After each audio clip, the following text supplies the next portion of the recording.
Hay momentos en la vida, ¿verdad?, en los que una convicción se pone a prueba de verdad. Sí, Momentos en los que mantenerse firme parece que tiene un coste altísimo. desde luego. Hoy vamos a analizar unas historias de perseverancia increíbles de personas que se enfrentaron a una oposición brutal impulsadas por una fuerza interior anclada en una idea, que la verdad de las Escrituras debía ser accesible para todo el mundo. Exacto. Y aunque fueran a historias del pasado, creo que son un espejo para las luchas de hoy. Totalmente. El hilo conductor de todo lo que vamos a ver es un principio que defendieron, con su vida, la autoridad de la Biblia por encima de todo. No era una idea abstracta para ellos. No. Era el motor que lo sostuvo. Vamos a ver cómo esa convicción encendió, como dijo uno de ellos, una vela que nunca se apagaría. Pues empecemos por el principio de esa llama. Para eso tenemos que situarnos en la Inglaterra de principios del siglo XVI. Una época complicada. Un lugar donde para la gente de a pie, la Biblia era básicamente un libro cerrado con 7 candados. Totalmente. Estaba en latín, una lengua que solo el clero y una pequeña élite educada entendía. Claro. La Iglesia mantenía un control férreo sobre su interpretación. Para el campesino, para el artesano, la palabra de Dios era lo que el sacerdote descontaba desde el púlpito. No había forma de verificarlo. Ya había habido un intento previo de cambiar eso con John Wycliffe, ¿verdad? Pero la cosa no acabó de cuajar. Así es. Wycliffe hizo un trabajo heroico un siglo antes, pero su traducción se basaba en la Vulgata latina, que ya tenía sus propios errores de traducción. Y además... La imprenta. Exacto. La imprenta aún no existía, así que sus Biblias eran manuscritos carísimos y muy escasos. La Iglesia lo declaró hereje póstumamente y quemaron sus huesos. O sea, ese era el ambiente. ¡Qué barbaridad! Y en ese ambiente tan hostil aparece William Tyndale, un hombre que retoma esa idea pero con una ambición mucho mayor. Mucho mayor y... mucho más peligrosa. Porque en ese momento, gracias al Renacimiento, los textos originales de la Biblia en griego y hebreo estaban empezando a circular entre los eruditos. Ah, claro. Y Tyndale, que era un académico brillante, se da cuenta de que tiene que ir a la fuente original. Su objetivo no es traducir una traducción, sino darles a los ingleses la Biblia directamente desde el griego. Me imagino la reacción del poder establecido. La idea de que cualquiera pudiera leer la Biblia por sí mismo debía de ser aterradora para ellos. Era una amenaza directa a su autoridad.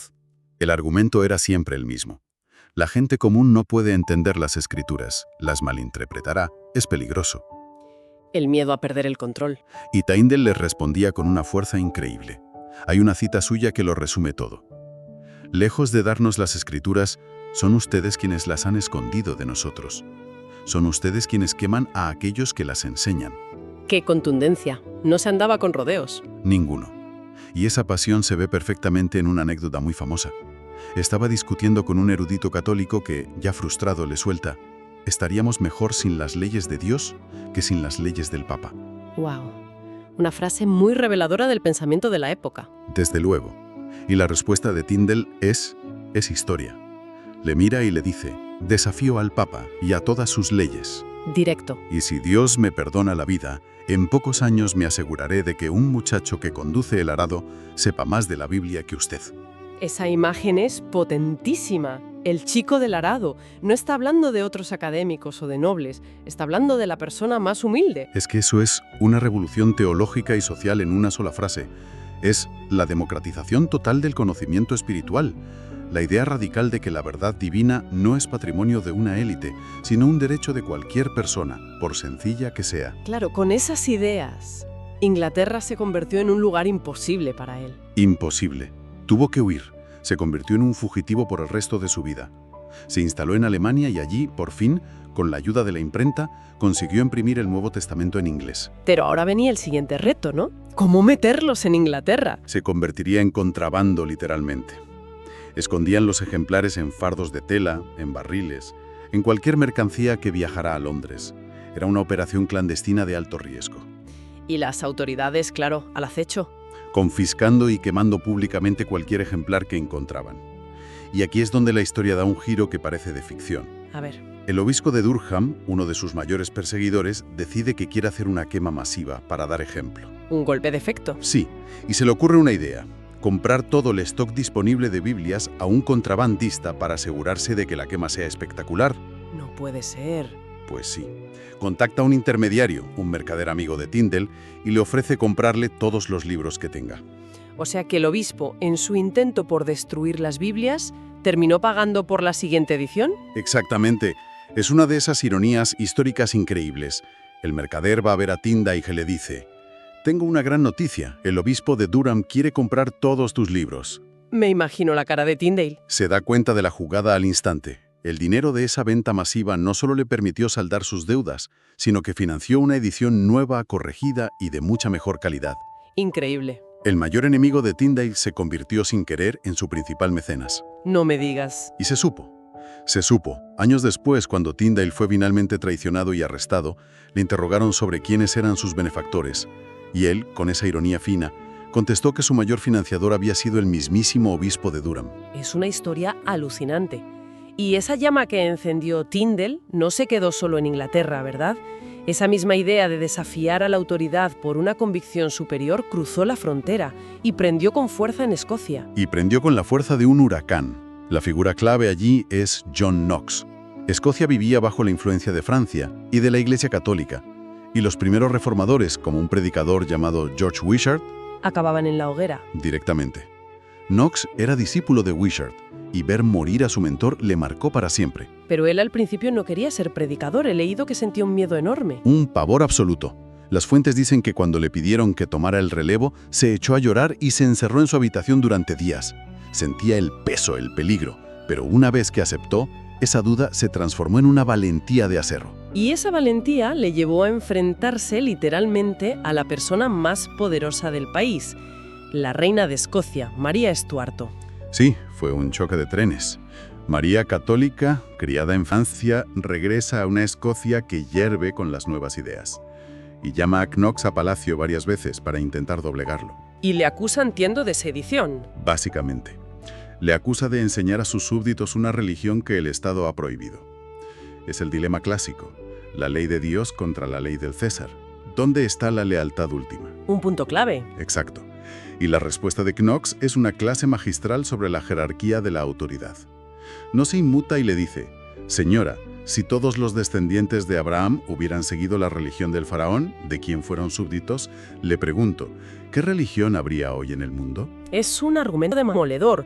La obliga a admitir que hay una autoridad superior a la del gobernante de turno. La desarma por completo, y al ver que por ahí no puede, la reina cambia de táctica y le lanza otra pregunta muy astuta. «Bueno, pero usted interpreta la Biblia de una manera y mis teólogos de otra. ¿A quién debo creer?». Una pregunta muy inteligente, porque le obliga a él a ponerse como la autoridad. Y aquí está la clave de la reforma. Knox no cae en la trampa. No dice, «créame a mí». Su respuesta es puro principio reformador. Le dice, no debe creer ni a unos ni a otros. Debe creer en Dios, que habla con claridad en su palabra. Y si aparece alguna oscuridad en algún pasaje, el Espíritu Santo, que nunca se contradice a sí mismo, lo explicará con más claridad en otras partes. O sea, su argumento es: no me creas a mí, no creas al Papa, crea la propia palabra, que se explica a sí misma. La autoridad máxima es el propio texto. Justo eso. Es el principio de sola escritura. La Biblia es su propio intérprete. Es una idea que dinamita la necesidad de una casta sacerdotal que te diga lo que tienes que creer. Hasta ahora hemos hablado de luchas contra poderes externos, la Iglesia, la corona. Pero a veces la batalla más difícil es la que se libra por dentro, ¿no? Y creo que la historia de los hermanos Wesley es el ejemplo perfecto de esto. Completamente. Nos movemos un par de siglos adelante, a la Inglaterra del siglo XVIII, una época de, digamos, gran apatía espiritual. Y los Wesley, dos hermanos, sacerdotes anglicanos, intentan reavivar la fe, pero lo hacen desde una perspectiva muy concreta. Desde el esfuerzo, ¿no? Desde el mérito. Exacto. Eran hombres de una disciplina moral y religiosa férrea. Oraban, ayunaban, estudiaban, hacían todo lo que se suponía que un buen cristiano debía hacer.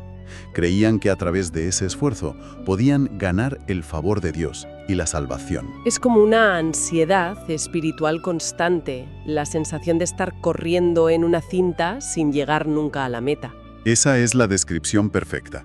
Hay un momento que lo ilustra muy bien. Charles Wesley cae gravemente enfermo y cree que va a morir. Y cuando le preguntan en qué basa su esperanza de vida eterna, responde que en que ha desplegado sus mejores esfuerzos para servir a Dios. Su confianza estaba en sus propias obras. En su currículum espiritual. Y en el fondo sentían que no era suficiente. Y entonces llega esa escena del barco, que es de película.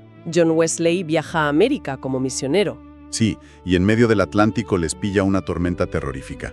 El viento parte el mástil principal, las olas barren la cubierta, es el caos. El pánico. Los pasajeros ingleses, incluido el propio Wesley, están gritando, convencidos de que van a morir. Pero en medio de ese terror, él observa algo que le deja perplejo. Vea a un grupo de pasajeros que están completamente en calma. En calma es poco. Están cantando salmos e himnos con una serenidad total. Eran un grupo de cristianos moravos. Y cuando pasa la tormenta, va a hablar con ellos. No lo entiende. Claro. Se acerca uno de ellos y le pregunta, ¿no teníais miedo? El hombre le contesta, gracias a Dios no.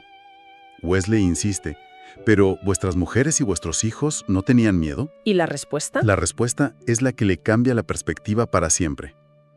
El moravo le dice con total naturalidad, no, nuestras mujeres y nuestros hijos no tienen miedo a la muerte. Esa frase tuvo que ser como un puñal para Wesley. Él, el devoto sacerdote, el hombre de la disciplina de hierro, estaba aterrorizado, y esta gente sencilla tenía una paz que él no conocía. Le destrozó por dentro. Se dio cuenta de que toda su religión, todas sus obras, no le habían librado del miedo más fundamental. Volvió a Inglaterra sintiéndose un completo fracaso. Y es entonces, en su momento más bajo, cuando ocurre el cambio. Sí, una noche, de mala gana, asiste a una pequeña reunión en Londres. Alguien estaba leyendo en voz alta el prefacio de Martín Lutero al Libro de los Romanos. Y mientras escucha, Wesley lo describe con estas palabras. Sentí mi corazón arder de una manera extraña. Sentí que confiaba en Cristo, y solo en Cristo, para la salvación. Y se me dio la seguridad de que Él había quitado mis pecados, incluso los míos. el famoso corazón ardiente. Es el paso de una fe intelectual y esforzada a una fe de confianza personal. Exactamente. Se dio cuenta de que la gracia, el perdón, no era algo que él pudiera ganar. Era un regalo que solo podía aceptar por fe. Comprendió algo fundamental. Entendió que su vida de disciplina no debía ser la raíz de su fe, sino el fruto de ella. O sea que sus buenas obras no eran la causa de su salvación, sino la consecuencia, la respuesta agradecida a una salvación que ya había recibido gratis. Cambia todo el orden de los factores. Lo cambia todo. Y esa certeza interior es la que le dio un poder y una paz que transformaron Inglaterra. Ya no predicaba desde el tienes que esforzarte más, sino desde el has sido aceptado, ahora vive en libertad. Es increíble. Hemos visto 3 caminos muy diferentes: la pasión de Tyndale, la valentía de Knox y el viaje interior de Wesley. Pero con un hilo común potentísimo. En los 3 casos encontraron una convicción, una verdad anclada fuera de ellos mismos, que consideraron más grande y más real que su propia vida o sus miedos. Y es interesante pensar en cómo se traduce eso hoy. Evidentemente, la mayoría no nos enfrentamos a la hoguera por nuestras creencias. Claro, la persecución moderna es más sutil. Puede ser la presión social para que pienses de cierta manera, el miedo a ser cancelado en el trabajo. O simplemente esa duda interna, esa voz que te dice que te calles, que no te compliques la vida. Eso es. Al final, lo que une a estas figuras es que encontraron una certeza más grande que su propio miedo o su propia conveniencia. Y eso nos deja una pregunta flotando, ¿no? Sí, nos obliga a mirar hacia adentro. Para concluir esta reflexión, podemos pensar en un desafío personal actual. Un obstáculo, una presión, un miedo que parece insuperable. Sí, todos tenemos uno. Y ahora, intentar aplicar la lección central de hoy, esa convicción inquebrantable que emana de una verdad más grande que el propio desafío, ¿Cómo cambiaría la perspectiva si se afrontara ese reto no con las propias fuerzas? sino con esa misma certeza que impulsó a estas personas a través del fuego, de las tormentas y ante los tronos? La respuesta a esa pregunta puede ser el comienzo de una paz y una fortaleza que, como la de aquellos moravos en el barco, no depende de las circunstancias.